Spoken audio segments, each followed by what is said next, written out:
I see a sea lion. On this sandy stretch along California's central coast, a sighting that lately has been all too familiar. A sea lion has washed up on shore. It's alive, but barely. Disoriented and suffering repeated violent seizures, it's in agony.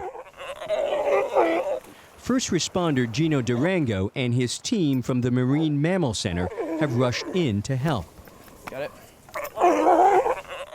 As is custom, the rescue team allows the concerned onlookers to name the mammal. They go with Peppa. The goal for Peppa is to give her more medication and fluids to help treat her seizures and other issues that she's having. Minutes in, it's already clear. The treatment doesn't appear to be working. Peppa continues to experience crippling seizures. Marine Mammal Center, this is Leanna. In a race against time, the team consults supervising veterinarians. So we've given her 3 doses of lorazepam so far. On the other end of the line, doctors here at the Marine Mammal Center in Sausalito, the largest rehabilitation hospital for sea mammals in the world. Sean Johnson is the center's director of veterinary science. He says he's seen hundreds of animals with similar symptoms. We've rescued about 860 animals within our rescue range. The ward is filled with them. Once majestic marine mammals, now weak and lethargic. Heads lolling. A telltale sign, we're told, the animals have been afflicted by something that's made them unbalanced. All of them, like Peppa, were found seizing on the beach. The vets will examine each one to make a diagnosis. We still need to do urine, tag, and blood. We were able to most likely say that she had her neurological disease from domoic acid. The suspected culprit, domoic acid, is a toxin released by a coastal algae bloom, and it's at the center of a widening lethal cycle. Small fish eat the toxic algae, then bigger animals like sea lions feed on the poisoned fish. Johnson says since January, he's seeing almost double the rate of domoic acid poisonings of years past. It's definitely an increased year, and we're seeing increased numbers in all the species that we've cared for this year. It's not just sea lions. Otters, a federally protected species, are also dying from domoic acid poisoning. Large numbers of whales and dolphins are stranding on Southern California beaches. Brown pelicans that have ingested the toxin have literally dropped dead from the sky. This spring, recorded levels of domoic acid here in Monterey Bay were the highest in 14 years. That prompted the Department of Health to issue an advisory and to close certain fisheries. It's since been lifted, but officials are keeping a watchful eye, knowing how dangerous the toxin can be.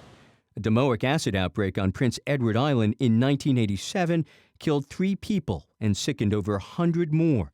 Several were left with permanent brain damage. The idea is to just skim the surface of the water and get a sense of just what's right at the surface. 3 decades later, scientists like Clarissa Anderson are still trying to figure out how to prevent the deadly blooms.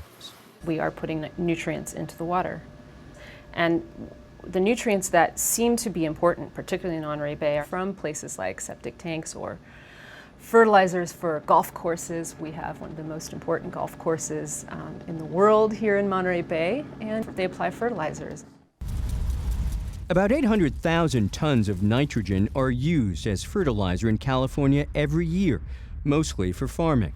Anderson says at least some of it is spilling into the oceans, which can trigger algae to produce toxic domoic acid. That's not only dangerous, it's also expensive. In coming years, algae blooms are expected to cost the U.S.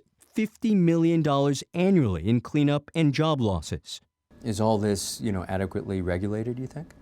I think that the California State Water Resources Control Board, they are doing a lot, but they are certainly susceptible to pressures of all the different interest groups that are involved. This is one of the more difficult issues that we are dealing with. Rick Rasmussen is with California's Water Control Board. He says it's hard to determine exactly what's behind the rise in domoic acid, partly because many farmers aren't required to tell the state which fertilizers they're using. What are farmers required to report in terms of what it is they're using on their crops? Fair question. And It depends. If we're talking pesticides, that's an easy answer because they have a 100% use reporting requirement to the Department of Pesticide Regulation. Nutrients, we don't have that kind of reporting system at this point. There are no consistent statewide limits on the amount of fertilizer farmers can use. What's more, scientists aren't sure what those limits should be. It's a harder job for our scientists and engineers to write the correct levels in permits because it varies depending on the water body. It's bad enough that we have large numbers of animals dying. Yeah. But unless this is taken care of, there's always the potential that we could harm human life as well. Yeah, sure. You guys think about that? Oh, yeah, absolutely. Yeah. As regulators fine-tune the rules, marine mammals continue to suffer. And in roughly half of all domoic acid poisoning cases, they don't survive. In Morro Bay, medical staff had been trying to save Peppa for almost 3 hours.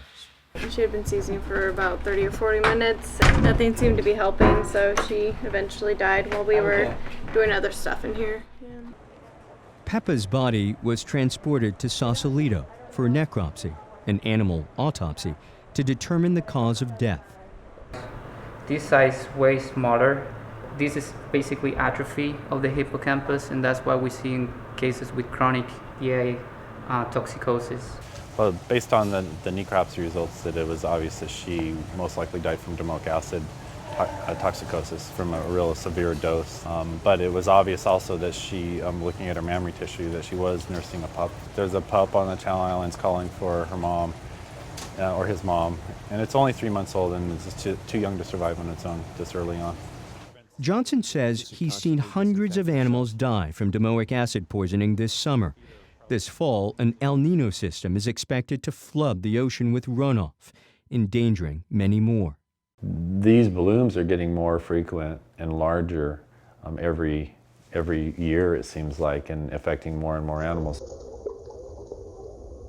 The sea lions are the sentinels of the sea. They are eating the fish that the humans are eating. And luckily right now, we have a public health department that's protecting us from this toxin by testing the fish and protecting our food source. But there could be a time where they can't protect us anymore because all the fish are contaminated by this toxin. For now, Johnson and his team are doing their best to rehabilitate these animals. The day after Peppa died, another sea lion got a second chance at life. This is a success story. Her name is Sleepwalker, and she's been in their care for about 14 days. They feel that she's completely up for being released today. But the risk is, as always, with domoic acid poisoning, that she might not quite remember how to fend for herself. Bon voyage.